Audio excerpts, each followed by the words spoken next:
Kids Cook Real Food, Katie Kimball here, and we have something very important to talk about today. We have got to get into the snack epidemic. I feel like snacks are everywhere, and it's not that great for our kids' health. Other people are feeding our kids. There's snacks in way too many places, sports, church, school. And Sally Kuzemchak from Real Mom Nutrition is here today to talk to us about it. She's the founder of the SNACKTIVISM movement, which is something that totally needs to take over the culture, just like that bad commercial song that gets stuck in your head. But this would be a good thing. Sally, thanks for being here. Thanks for having me.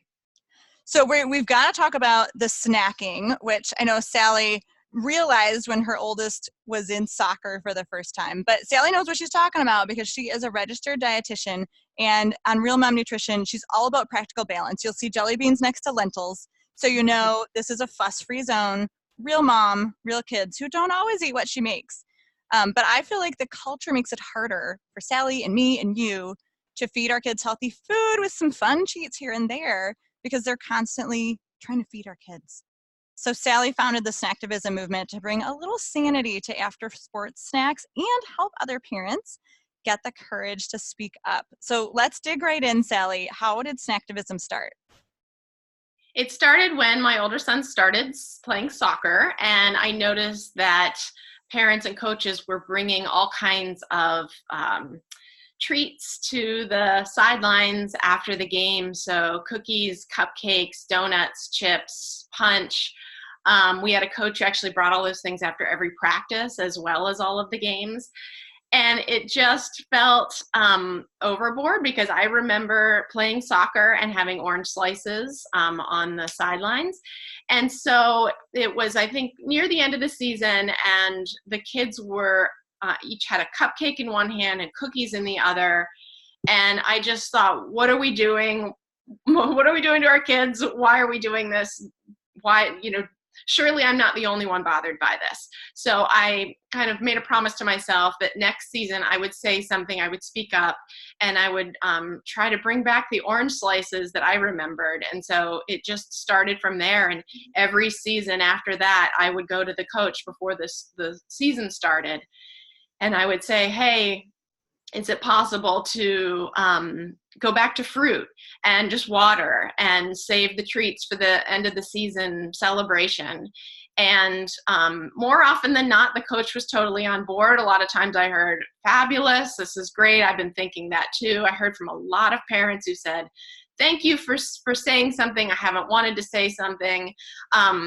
I've only gotten pushback a couple times, and as I was doing this, a friend of mine joked and said, you're a snacktivist, so having activism around snacks, and I thought, that's brilliant. And so I just kind of took that name and ran with it, and am now just encouraging parents to just be mindful about snacks, because kids, as you said, are served food in so many different places. And so snacktivism is about just thinking about, do our kids need food at that time? And if they do, is it possible to be a little bit more mindful about it and try to make a healthier, more wholesome option easier and just more of the default option, and put the treats where they belong, which is in celebrations and occasional moments. They're not everyday items.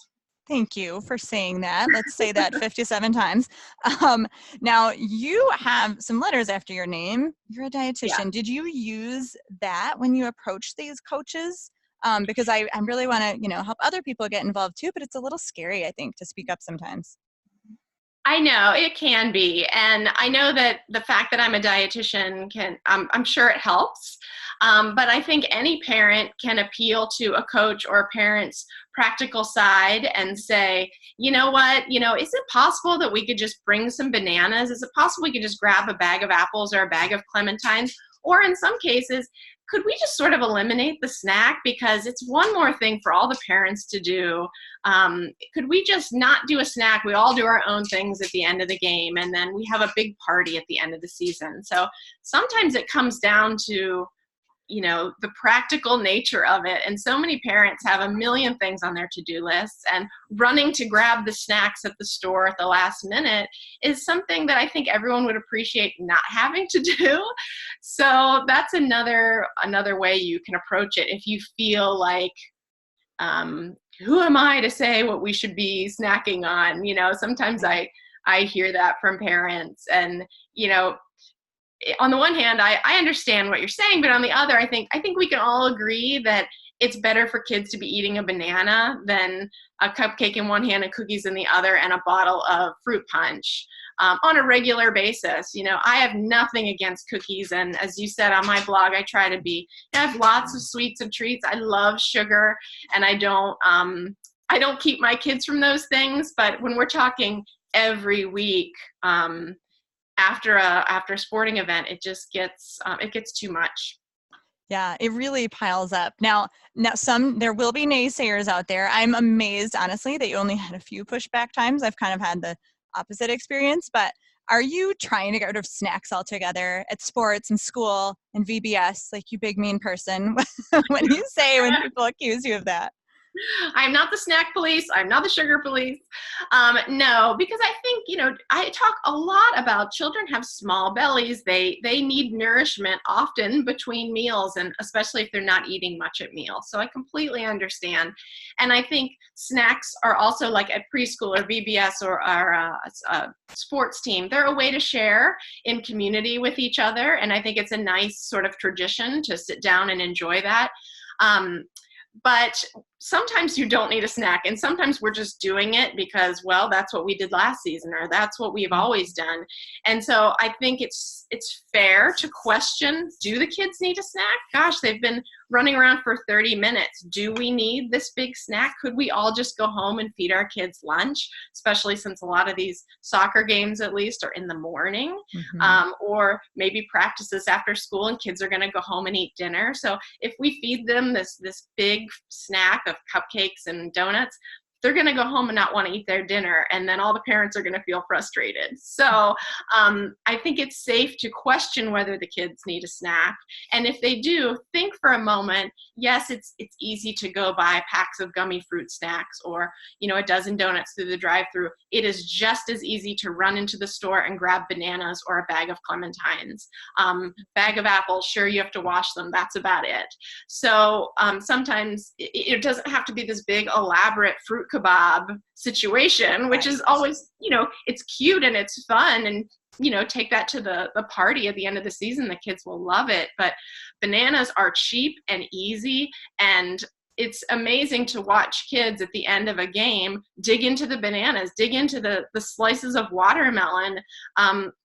I've heard very few kids complain. The most complaints I've gotten are from parents, interestingly. So it's not the kids, it's the parents that have a hard time switching the idea of what that after sports snack should be, or what the VBS snack should be, or whatever it is. That's so true. I was thinking tradition sometimes runs deep and strong, and it's among the adults. The kids aren't really old enough to have like heavy set traditions. But also I like you saying, let's question, let's talk about it. And do you have any really practical, like, what do you say to the coaches, and how do you do that? Do you do it by email? Do you text? Do you like try to meet in person? Just because I know, like this year, there was a group text, and I texted. I said, like maybe a lot of teams are going to not having snacks. What do people think about that? And nobody backed me up. And then more than half the families did not sign up to bring snack. I'm like, dang it. Like, people just do not want to speak up. And so it definitely, it takes some bold, strong folks to do it, but give us some ammo, give us some advice on really practical when and how. Yeah, well, in terms of sports, I always suggest going to the coach before the season starts. So once you're assigned to a team and the coach, approaching that coach, always being extremely polite, extremely helpful, not judgmental, and approaching that coach and saying, I've had these concerns about the snacks in the past. Is it possible we could do orange slices or apples, or, maybe even eliminate the snack altogether. What do you think? Once you have that coach on board and you can present it to the parents, either the coach or you can present it as, here's what we're doing for snacks. The coach and I have decided this. Parents are much more likely to be on board when it's coming from the coach versus a parent. And doing it before the season starts, because the worst thing you can do is have a parent bring cupcakes the first week and then say something, because then suddenly that parent feels extremely judged and you've set up this conflict. So in that case, if the season has already started and people are bringing those things, I say, when it's your turn, you bring oranges, you bring bananas, and you'll probably find that parents will go, oh, that's a good idea. I hadn't thought about that. I mean, it sounds crazy to us that people wouldn't think of bringing sliced oranges to soccer or bananas, but we're steeped in this treat culture. And so when parents see that, I can't tell you how many times parents have said, oh, that's a good idea. And then maybe they'll do that the next week. So in that case, just model it, just bring the snacks, plant the seed of idea in the other parent's head, and then the next season start the conversation. And never come from a place of judgment, never come from your snacks are junk and mine are better. You always just have to be really polite and understanding. And there have been some teams that just haven't been on board, and I've backed away, like, okay, that's okay. If the coach really has a strong feeling about it, that is his or her team. And when it's my turn, I'll bring apples, but I'm not going to make a fuss. And I think because once you make that fuss, then you've got the reputation and you've lost some credibility with the other parents and with the coaches or the teachers or whoever it is. Yeah, it's tricky. And, it's just like anything you want to talk about, like you said, politeness, respect, coming from just a place of knowledge and understanding and mutual, teamwork in sports is a great idea. Definitely some things to avoid, of course, are having, like, if two people are bringing snack, oh my gosh, if you have the bananas and the cupcakes, there's like pretty much 100% chance which one is going to win. And the bananas are going home with you, so that's always a tricky situation. It's good to have everyone on board. I like that you said when it comes from the coach, it means more. And by the way, I heard an interview with a soil biologist who says if things are organic, you shouldn't even wash them. So if you want to save time, buy organic, because kids need it's because kids need exposure to soil bacteria. So yeah, but everybody in the store touching it, that's what I think about. Yeah, that's a good point. We try to go right to the farm. We're fortunate here in Michigan, so that helps a little bit. And making it fun is good. I mean, our last snack, we took apples, but we spiral sliced them with like that Turner peeler thing, but we didn't peel them. And one boy walked up and goes, "Oh, it's apples. I don't want one." And his mom said, "Did you see them?" Because they're like slinky. He picks it up and he's like, "Oh man, it's like a slinky." Starts eating the whole thing. I mean, that's the best. Like, he ate an apple and he really probably kind of wanted Doritos. Let's do a couple just rapid fire questions and quick tips that you probably get a lot. Now, Sally, don't kids need to replace electrolytes with sports drinks? According to the American Academy of Pediatrics, who I trust, most children only need water before, during, and after sports. And food magically has electrolytes in it too. So if you go home and feed your kids lunch, they will also be replacing the sodium and potassium that you would get from a sports drink. So unless your kid is at an all-day tournament or is in the heat, in a really extreme, strenuous situation, most likely he or she does not need a sports drink. Mm-hmm. And in the heat, in Texas, they sell pickle pops. Did you know this? They freeze pickle juice. Oh my gosh. Which has the natural electrolytes and no sugar, and kids love them. Oh, funny. So it prevents heat exhaustion. But of course, now the 0-calorie sports drinks are better, right, Sally? Well, those do have artificial sweeteners and most often artificial colors and a lot of ingredients that kids really don't need. So again, I would just rather see kids replacing electrolytes with actual food, and it's easy to do. Amen to that. Now, what about the parents who say, "Oh, come on, don't kids deserve a treat every so often? Sports are supposed to be fun." Right. And kids get treats all the time now. So back when we were growing up, we really only did have the cupcake at the end of the season party, but now treats are everywhere and kids are getting them at school and sports and church and clubs. And it's getting to be a lot. Not only are kids eating a lot of sugar, but the frequency of eating is increasing. So kids aren't having the opportunity to be hungry. So they're going to come to your dinner table and not without being hungry because they've been eating all day and not want to eat the foods you serve. So it's in your best interest to not be feeding your child all the time, because you want them to be hungry for the food that you have made and you've spent a lot of time cooking. Absolutely. And I feel like in the interest of everything in moderation, we have found moderation in nothing and everything everywhere, unfortunately. How about this excuse? Well, maybe parents who want healthy snacking should just bring their own food for their kids. Yeah, I've heard that a lot. And, when there is a conflict on a team like that, if you have a group of parents on one side and the other, and they're just clashing, that is the moment where you say, how about we nix the snack completely and we all do our own thing? And that just diffuses the situation, because on every team, there will be parents who really don't want their kid to eat that sleeve of cookies, but they feel like they can't say anything. And then you have the parents who are very adamant about giving those cookies. And so when those two can't agree, that's the time to say, how about we nix the snack? Cheaper, easier for everybody. We can all do our own thing, have a big party at the end of the season. We can bring whatever we want. And, that's the end. End of story. Every time you've said this, you talk about the celebration at the end. And I wonder how much that diffuses the situation. Because I have to say that's something I've never done, never said, oh, let's celebrate at the end, give their cookies and their donuts a place and a home, so they don't feel like their cookies are now homeless and abandoned. Right. So I like that. Just accept the celebration treats, so that in the interest of getting rid of them the rest of the season. Do you feel like it's taken guts to be a snacktivist, and do you have any good success stories to share?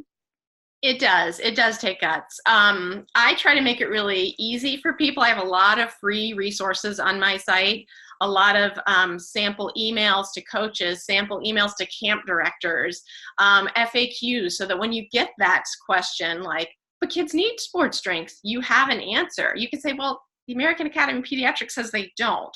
And I do have a lot of good success stories. My favorite is my child was going to a day camp, and they were getting like a cereal bar, frosted cereal bar, and a bottle of Gatorade every day at snack time. And I called the camp director, and first I was very complimentary. My child has loved this camp. Thank you so much. He's had a great time. I am a little worried or concerned about the snack. It's a lot of sugar. I actually counted up the grams of sugar in the snack, and it's more than double what they need for the day or whatever. Is it possible that we could talk about other snack options? And as being a dietitian, I could say, I would love to work with you on this. I'd give you some ideas. And they ended up the next year.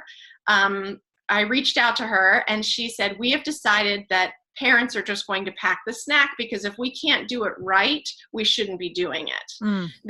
They didn't have a way to do anything other than the packaged food. And I guess they just decided parents can send the snack. And so to me, I felt very validated when she said, if we can't do it right, we shouldn't be doing it. Because I felt like giving kids a frosted cereal bar and a bottle of sports drink every day, and some kids were going to that camp every day all summer. I just felt like that was too much of a disservice to those kids. So, and I've had plenty of times when parents have approached me and said, thank you so much. I'm so glad someone finally spoke out about this. My kid tried strawberries for the first time on the soccer sideline, or I've never seen my kid eat a banana for the first time. And that feels really good. That's a double win, because first of all, you've helped another parent. And second of all, that positive peer pressure of kids eating fruit together is incredible. So to be able to be part of creating that, that's what I want to leave my audience with. Not only can you do this, Sally will help make it very easy for you. There's links probably right above this video or right below it. Hopefully you clicked on them already and are reading all her stuff, multitasking, listening to us, right?